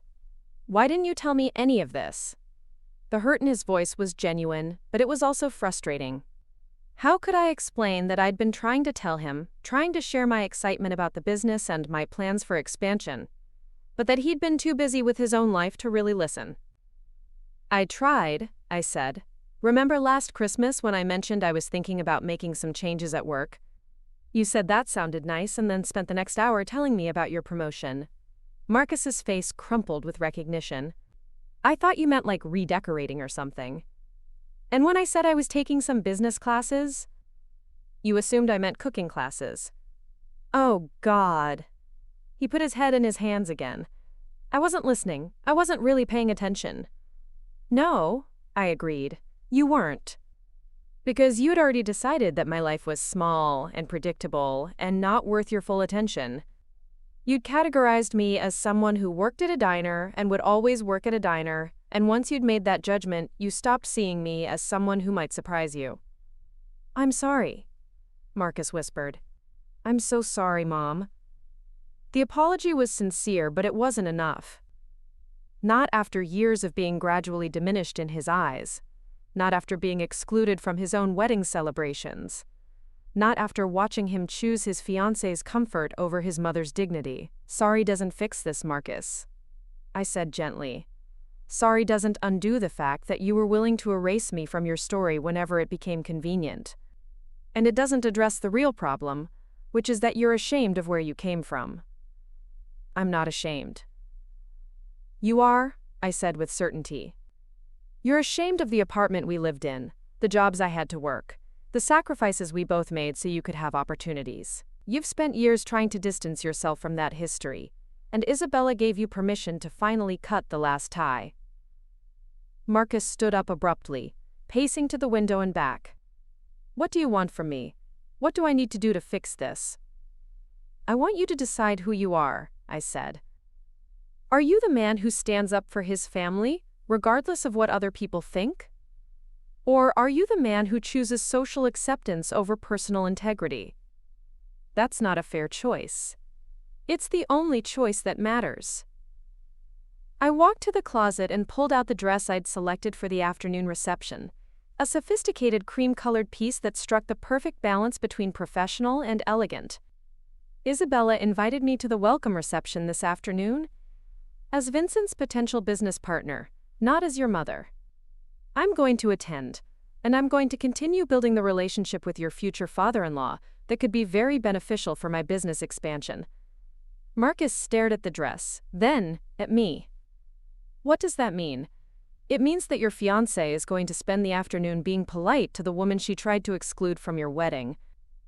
It means she's going to have to smile and make conversation with me while wondering how much I know about her little plan to manage me out of existence. And it means that you're going to have to decide whether you're going to continue pretending you don't know me, or whether you're finally going to act like the son I raised you to be. Mom, please. This is my wedding weekend. Can't we just put this aside until after the ceremony? Can't we just get through the next 2 days without creating more drama? Drama. There was that word again, the one men used when women refused to quietly accept being diminished. I'm not creating drama, Marcus, I said calmly. I'm attending social events I've been invited to by people who respect my professional accomplishments. If that creates drama for you, it's because you're the one who's been living a lie. I walked past him toward the bathroom, then paused at the doorway. Your wedding is tomorrow at 4 p.m. I'll be there, because Vincent has kindly included me in the celebrations as his guest. Whether you acknowledge me as your mother or continue pretending we're strangers is entirely up to you. But either way, I'm done being the woman you're ashamed of. I closed the bathroom door behind me and started the shower, letting the hot water wash away the remnants of the woman who had flown to Sydney hoping to celebrate her son's happiness. That woman had believed that love was enough, that family bonds were stronger than social pressure, that her child would always choose her over the opinions of strangers. The woman who stepped out of that shower was different. She understood that respect had to be earned, that dignity couldn't be given by others but had to be claimed for yourself, and that sometimes the people you love most were the ones most willing to sacrifice you for their own comfort. By the time I emerged from the bathroom, Marcus was gone. He'd left a note on the coffee table, written on Harbor Grand stationery in handwriting that looked shaky and uncertain. Mom, I love you, and I'm proud of you. I just need time to figure out how to make this right. Please don't do anything that will hurt Isabella. She's not the enemy here. I crumpled the note and dropped it in the wastebasket. Isabella wasn't the enemy, but she wasn't an innocent victim either. She was a woman who had decided that her future mother-in-law was an embarrassment to be managed, and she was about to learn what it felt like to be on the receiving end of that judgment. The afternoon reception was scheduled to begin at 4 p.m. on the hotel's terrace. I had 3 hours to prepare for what would essentially be the performance of my lifetime, 3 hours to transform myself from hurt mother into successful businesswoman who happened to be attending a lovely social gathering. I ordered room service lunch and spent the time researching everyone I was likely to encounter at the reception. Isabella's family was well documented in Sydney society pages, their business interests and social connections laid out in articles about charity galas and corporate mergers. Vincent's real estate empire was impressive, built over 3 decades from a small construction company into one of Sydney's major commercial developers. His wife, Patricia, was a former model who now ran a high-end interior design firm that catered to wealthy clients. Isabella's younger brother, Antonio, worked for the family business and was engaged to the daughter of a prominent Australian mining family. These were people who valued success, who respected achievement, who understood the language of business and investment. They were also people who judged others based on appearance and social connections, who assumed that wealth was synonymous with worth. Perfect. I knew exactly how to speak to them. At 3:30, I put on the cream dress and the gold jewelry that had been selected to complement it. I spent extra time on my makeup, creating a look that was polished but not overdone, professional but approachable. The woman in the mirror looked like someone who belonged at exclusive events, someone whose opinion mattered, someone who commanded respect. She looked like someone Isabella Romano would very much want to impress. The terrace at the Harbor Grand was transformed for the reception, with elegant furniture arrangements and floral displays that probably cost more than most people's cars. Views of Sydney Harbor provided a stunning backdrop, while servers in crisp uniforms circulated with champagne and canapés that looked like small works of art. I arrived fashionably late, walking onto the terrace with the confidence of someone who was accustomed to being welcomed at such gatherings. Vincent spotted me immediately and approached with a warm smile, taking my elbow to guide me into the social circle. "Quincy," he said with genuine pleasure, "you look lovely. I'm so glad you could make it." "Thank you for including me," I replied. "The setting is absolutely beautiful." "Isabella's touch," Vincent said proudly. "She has an eye for these things. Let me introduce you to some people." The next hour was a masterclass in social navigation. Vincent introduced me to his wife Patricia, who was exactly as elegant and intimidating as I'd expected, but who warmed considerably when she learned about my expansion into the hospitality industry. I met Isabella's brother Antonio, who was immediately interested in discussing the commercial real estate aspects of restaurant development. I chatted with various aunts and uncles and family friends, all of whom seemed impressed by my business acumen and expansion plans. And through it all, Isabella played the perfect hostess, making sure my champagne glass was never empty, introducing me to guests with glowing descriptions of my entrepreneurial success, asking thoughtful questions about my plans for the Sydney market. She was everything a society hostess should be: gracious, attentive, charming. She was also watching me like a hawk, trying to figure out what game I was playing and how much I knew about her attempt to exclude me from the wedding festivities. Marcus, meanwhile, stayed as far away from me as possible, while still remaining at his own party. I caught him watching our interactions from across the terrace, his face a study in barely controlled panic as he tried to process the sight of his mother being warmly welcomed by the same people he'd been trying to protect from her presence. "Quincy," Patricia said, settling into the chair beside mine as we watched the harbor traffic from our prime location. "Vincent tells me you're considering making Sydney your Asia-Pacific headquarters." "It's one option I'm exploring," I replied. "The market research suggests there's strong demand for the kind of dining experience we provide, and the business environment seems very favorable for international expansion." "How exciting," Isabella said, joining our conversation with her practiced smile. "I love meeting successful women entrepreneurs. There are still so few of us breaking through in male-dominated industries." The irony of her comment wasn't lost on me. Here was a woman who had never worked a day in her life, who had gone from her father's house to her prestigious university, to her engagement to Marcus, talking about breaking through barriers in male-dominated industries. "The restaurant business is certainly challenging," I agreed. "But I've found that if you understand your market and execute consistently, success is achievable regardless of your background." "Your background," Isabella repeated, and I caught the slight hesitation in her voice. "Vincent mentioned you came up through the industry rather than through business school. That must have given you valuable practical experience." She was fishing, trying to get me to reveal details about my history that she could use to reconcile the successful businesswoman in front of her with whatever version of my story Marcus had told her. "Absolutely," I said. 15 years of hands-on experience taught me things you can't learn in a classroom. Understanding every aspect of operations, from kitchen management to customer service to financial planning, gives you perspective that pure academic training can't provide." "That's so admirable," Isabella said, though her tone suggested she found it more curious than admirable. "Most people I know who went that route started with family businesses or had mentors who helped them navigate the industry. Did you have someone who guided you through the process?" "Another fishing expedition, this one designed to uncover how someone like me had managed to achieve success without the usual advantages of family connections or inherited wealth. I had the best possible teacher," I said with a smile. "Necessity. When you're responsible for supporting a family, you learn very quickly how to make smart decisions and avoid costly mistakes." "A family," Isabella repeated, and now her voice was sharper with interest. "Do you have children?" The question hung in the air between us, loaded with everything she didn't know she was asking. Across the terrace, I saw Marcus freeze mid-conversation, his eyes locked on our little group. "I do," I said calmly. "A son. He's actually here in Sydney, getting married tomorrow." Isabella's face went through several interesting expressions in rapid succession. Confusion, recognition, and then something that might have been panic as the pieces finally clicked into place. "Tomorrow," she said faintly. "Your son is getting married tomorrow." "Yes," I said, taking a sip of champagne. To a lovely young woman from a prominent Sydney family. I'm sure you'd know them, the Romanos. Vincent is in real estate development. The color drained from Isabella's face as she realized that she was sitting next to the woman she'd spent weeks planning to exclude from her wedding, the embarrassing mother-in-law she'd convinced Marcus to hide from his own rehearsal dinner.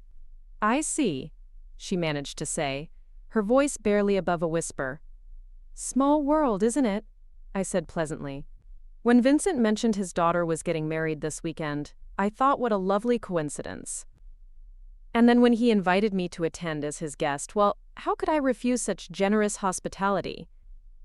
Isabella stared at me with the expression of someone who had just realized she'd been outmaneuvered by a master strategist. Around us, the reception continued in blissful ignorance of the drama unfolding at our little table, but I could see the wheels turning behind Isabella's eyes as she tried to figure out how to handle this revelation. Your son, she said slowly. What's his name? Marcus, I said, as if the information was perfectly innocent rather than the bomb that would detonate her carefully constructed narrative. Marcus Hayes. You might have met him, actually. I believe he works in marketing. The rest of the color left Isabella's face, and for a moment I thought she might actually faint. Patricia, who had been following our conversation with polite interest, looked between us with growing confusion. Isabella, dear, are you feeling all right? Patricia asked. You look quite pale. I'm fine, Isabella said quickly, though her voice suggested anything but. Just a bit warm, I think. She stood up abruptly, swaying slightly, as if the world had shifted beneath her feet. Excuse me for a moment. I need to check on the catering arrangements.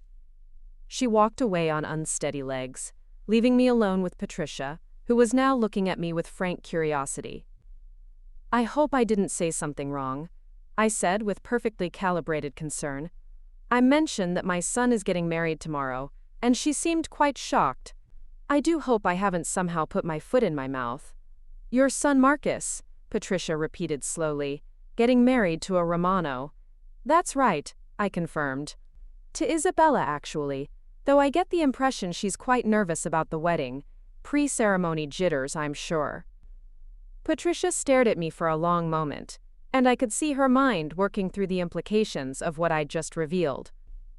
She was a sophisticated woman who understood social dynamics, and she was beginning to realize that there was much more to this story than a simple coincidence. How extraordinary, she said finally. And you're here as Vincent's business guest. Indeed, I said. I had no idea when I contacted his office about potential investment opportunities that there was a family connection.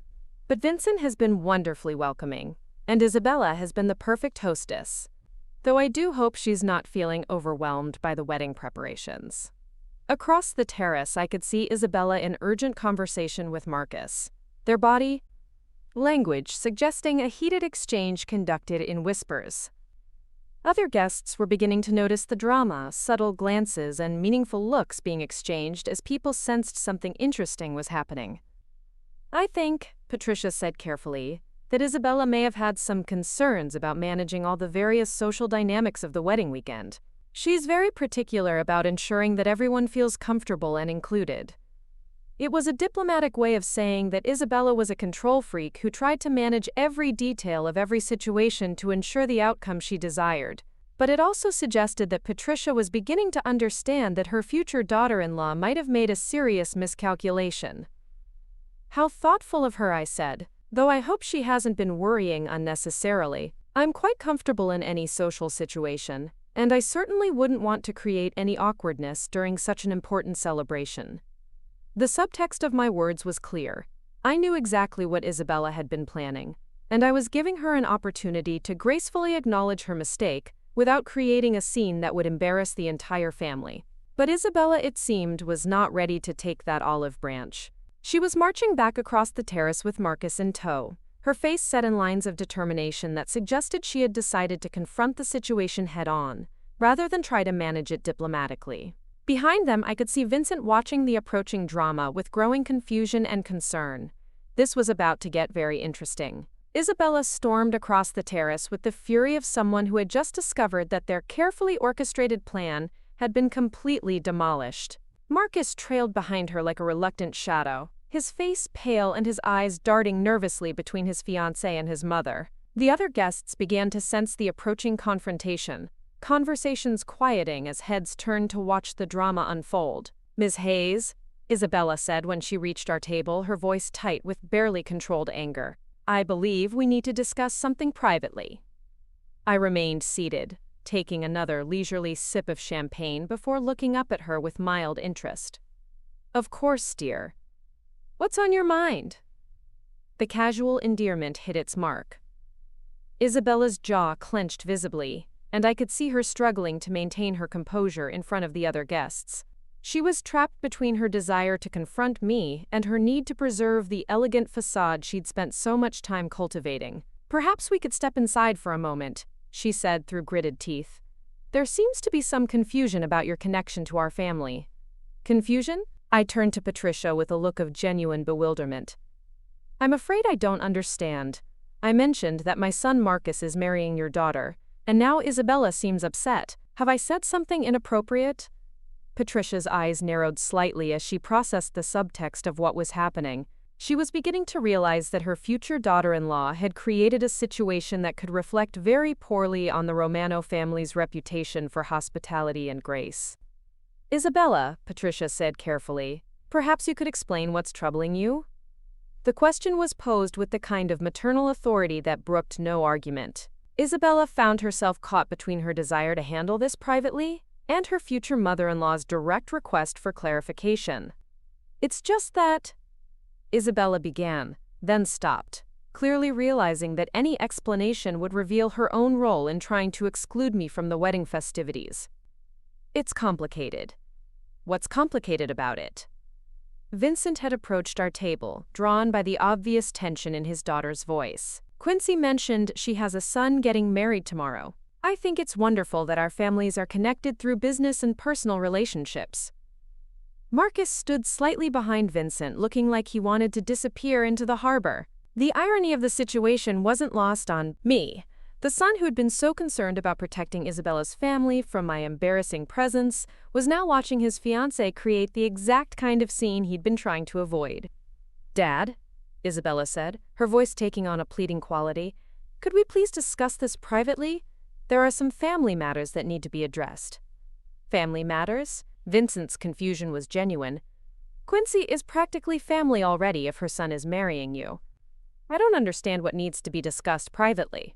The trap was closing around Isabella, and I could see her realizing that any attempt to explain her concerns would require admitting that she had tried to exclude her future mother-in-law from the wedding celebrations. In front of her parents and their guests, such an admission would be social suicide. "Perhaps," I said gently, rising from my chair with practiced grace, "Isabella is concerned that I might be overwhelmed by all these lovely introductions. She's been so thoughtful about managing the guest dynamics to ensure everyone feels comfortable." It was a perfectly crafted lifeline, offering Isabella a way to save face, while subtly emphasizing her role in managing the guest list. But instead of taking the graceful exit I'd provided, Isabella's anger overrode her judgment. "That's not what this is about," she snapped, her carefully maintained composure finally cracking. "This is about honesty and people misrepresenting themselves." A hush fell over the nearby guests as Isabella's raised voice carried across the terrace. Vincent's face darkened with embarrassment, while Patricia looked genuinely shocked at her future daughter-in-law's public display of hostility toward a guest. "Misrepresenting myself?" I asked, my voice carrying just enough bewilderment to make Isabella's accusation seem unreasonable. "I'm afraid I don't understand what you mean." "You know exactly what I mean," Isabella said, her voice getting louder with each word. "You've been sitting here pretending to be some successful businesswoman when you're just—" "Isabella." Marcus finally found his voice, stepping forward to place a restraining hand on his fiancée's arm. "Please, don't do this here." But Isabella was beyond listening to reason. Weeks of stress about the wedding, combined with the shock of discovering that her careful plans had been completely undermined, had pushed her past the point of rational thought. "Just what?" I asked quietly, my tone dangerously calm. Please, Isabella, I'm genuinely curious to hear how you think I've misrepresented myself. The question hung in the air like a challenge, and I could see Isabella realizing that she was about to reveal more about her own character than mine. But pride and anger had taken control, and she was no longer thinking strategically. "You're a diner waitress from Chicago," she said, the words tumbling out in a rush. "You work for minimum wage and live in some tiny apartment, and now you're here pretending to be some kind of restaurant mogul to impress my family." The silence that followed was deafening. Around us, the other guests stared in shocked disbelief at Isabella's public attack on a woman they'd been introduced to as Vincent's potential business partner. I could see Patricia's face cycling through horror, embarrassment, and fury as she processed what her future daughter-in-law had just done. "Isabella Romano," Patricia said, her voice cutting through the silence like a blade. "What on earth has gotten into you?" But I held up a gentle hand, maintaining my composed expression despite the fact that Isabella had just publicly attempted to humiliate me in front of her entire family. "It's quite all right, Patricia," I said calmly. "I think Isabella is just nervous about the wedding tomorrow, and perhaps there's been some miscommunication about my background." I turned to face Isabella directly, my voice remaining soft but carrying an undertone of steel that made several guests lean forward to hear better. "You're absolutely right that I've worked in diners," I said. "For 15 years, in fact. I've washed dishes, waited tables, worked double shifts, and learned every aspect of restaurant operations from the ground up. I've scrubbed floors until my knees bled and stayed up all night balancing books to make sure my employees got paid on time." Isabella's face began to show the first signs of uncertainty as she realized that I wasn't denying her accusations but reframing them. "What you seem to have missed," I continued, "is that those 15 years of experience taught me how to turn a failing restaurant into a profitable business. They taught me how to manage staff, control costs, and create the kind of dining experience that keeps customers coming back. They taught me how to build something substantial from nothing but determination and hard work."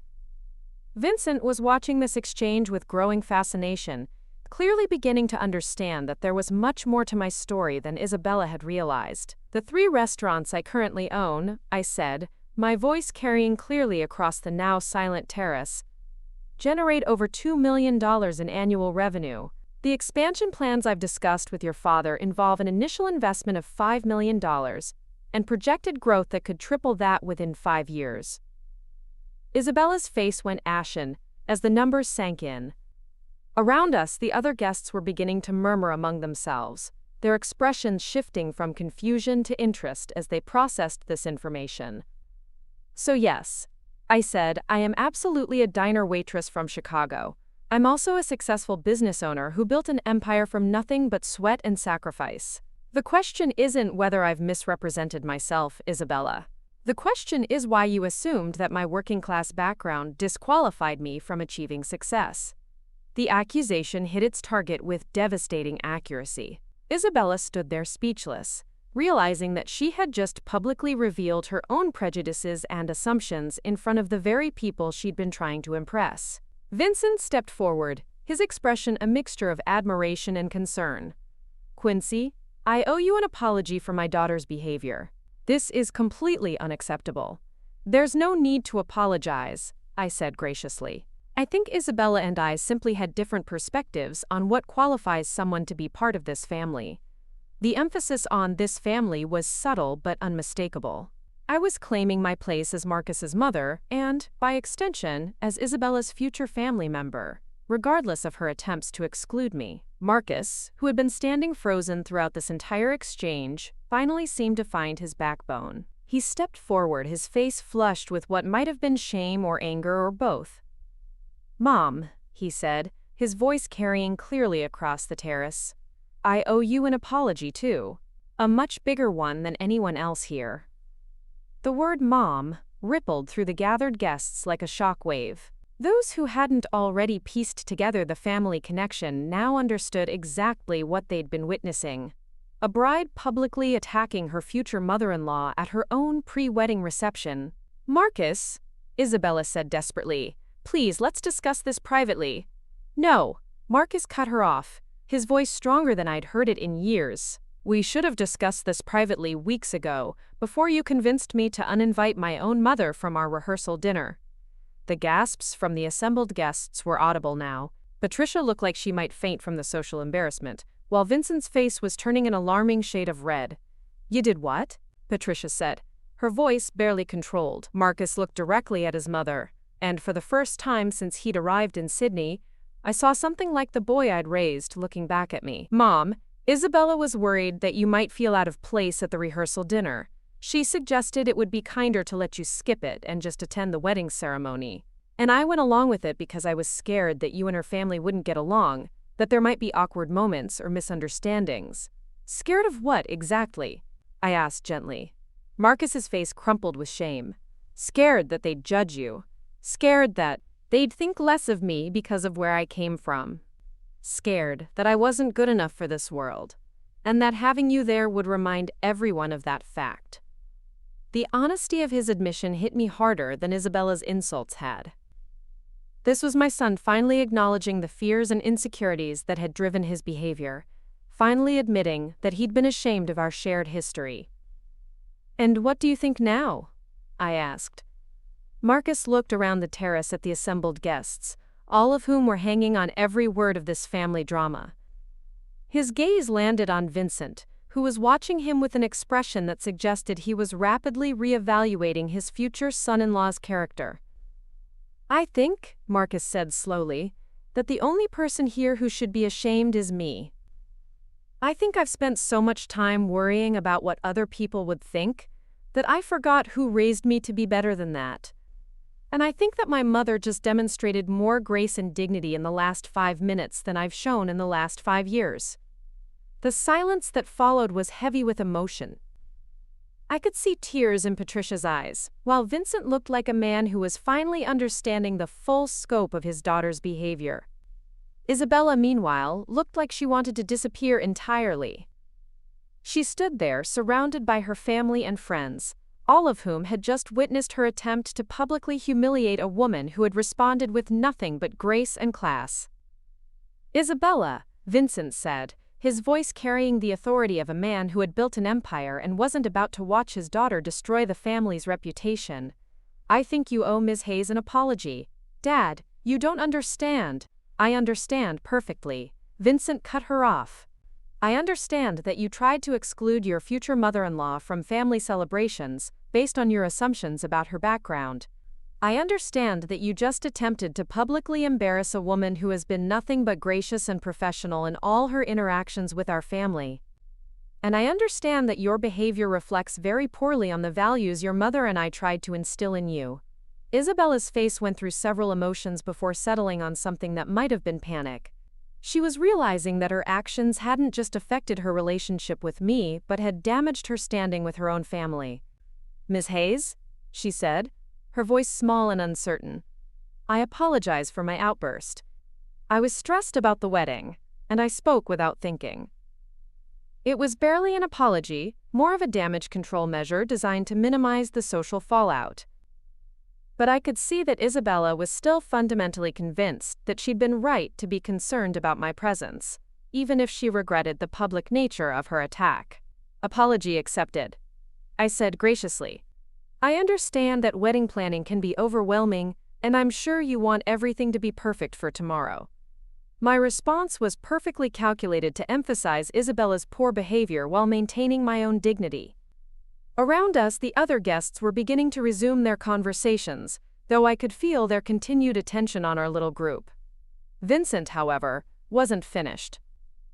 "Isabella, I think you and Marcus need to have a serious discussion about how you plan to handle family relationships going forward. Because if this is how you treat Quincy, who is clearly an accomplished and sophisticated woman, I have serious concerns about your judgment." The rebuke was public and unmistakable. Vincent Romano was essentially telling his daughter that her behavior was unacceptable, and that she needed to reconsider her attitudes if she wanted his continued approval. "Dad, please," Isabella said, her voice taking on a pleading quality. "Can we discuss this privately? I don't want to ruin the reception." "You've already ruined it," Patricia said sharply. "The question now is whether you're going to make things worse or start trying to repair the damage."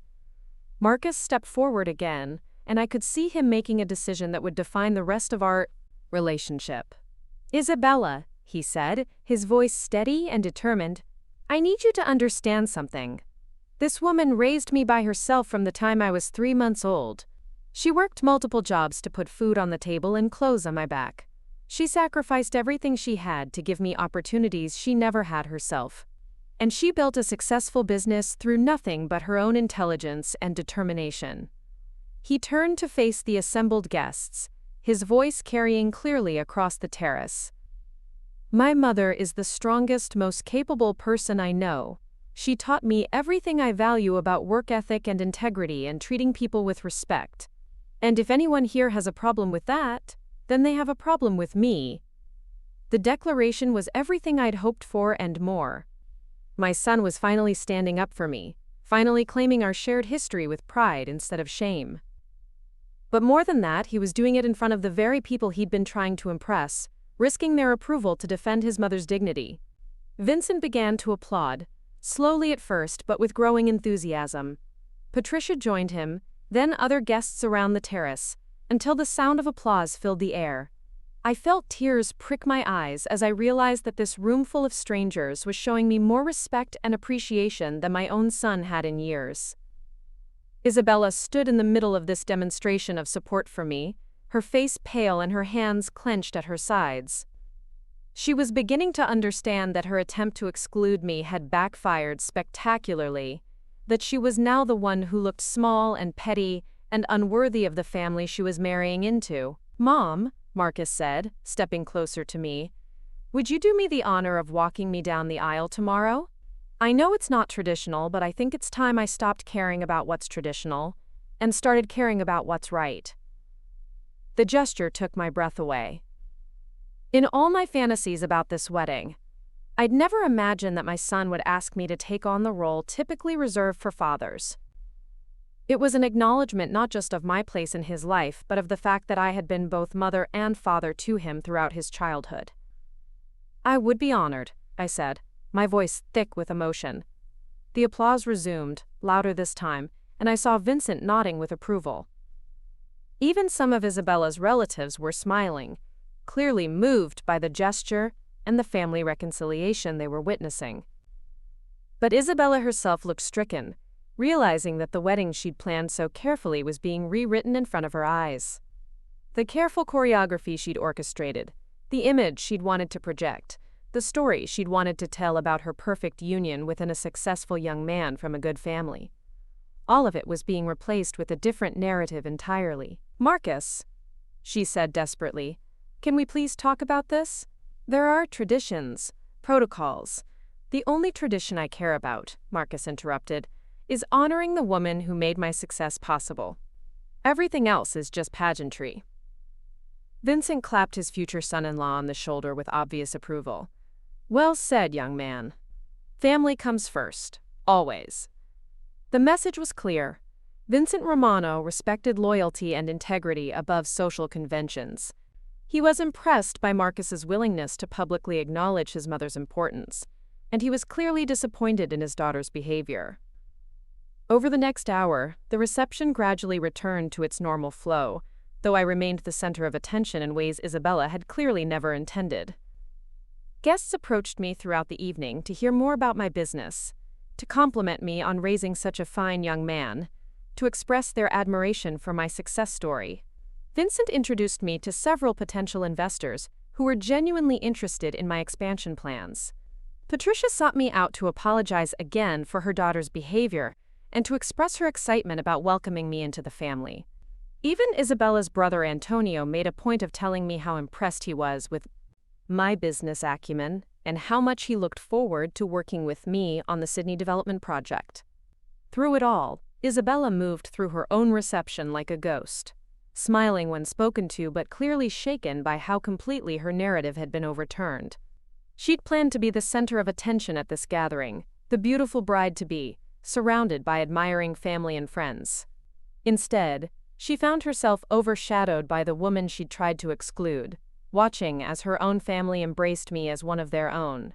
Marcus stayed close to me for the rest of the evening, making up for years of distance with constant attention and obvious pride. He told anyone who would listen about my business success, about the sacrifices I'd made for his education, about the strength and determination that had brought me from struggling single mother to successful entrepreneur. As the reception began to wind down, Vincent approached me with a proposal that would have been unthinkable just hours earlier. "Quincy," he said, "I've been thinking about our conversation regarding your expansion plans. What would you say to a formal partnership? Romano Holdings could provide the commercial real estate expertise and local connections you need, while Hayes Restaurant Group brings the operational knowledge and proven business model." It was everything I'd hoped for when I'd first contacted his office, and more. A partnership with Vincent Romano would give me access to prime locations throughout Sydney, and connections that could accelerate my expansion timeline by years. "I'd be very interested in exploring that possibility," I said, "though I should mention that I'll need to extend my stay in Sydney to properly evaluate the market and potential locations." "Of course," Vincent said. "And I insist you stay here at the Harbour Grand as our guest for as long as you need. Family rates, naturally." Family rates. The words hit Isabella like a physical blow, and I saw her flinch as she realized that her father was now treating me as family while she had tried to exclude me from it. As the evening drew to a close, I found myself standing on the terrace with Marcus, looking out at Sydney Harbour, where lights twinkled like fallen stars on the dark water. "Mom," he said quietly, "I know I have a lot to make up for. I know saying sorry isn't enough for the way I've treated you, the way I've let Isabella treat you. You stood up for me tonight," I said. "That's what matters. But I should have stood up for you from the beginning. I should have been proud of you instead of ashamed of where we came from." I turned to look at my son, this man I'd raised who had lost his way for a while but had found his courage when it mattered most. "You were scared," I said gently. "You wanted to fit into a world that seemed impossible to reach when you were growing up. There's no shame in wanting more than what you had. But there's shame in forgetting who gave me the foundation to reach for more," Marcus replied. "There's shame in letting someone else convince me that you were anything less than extraordinary."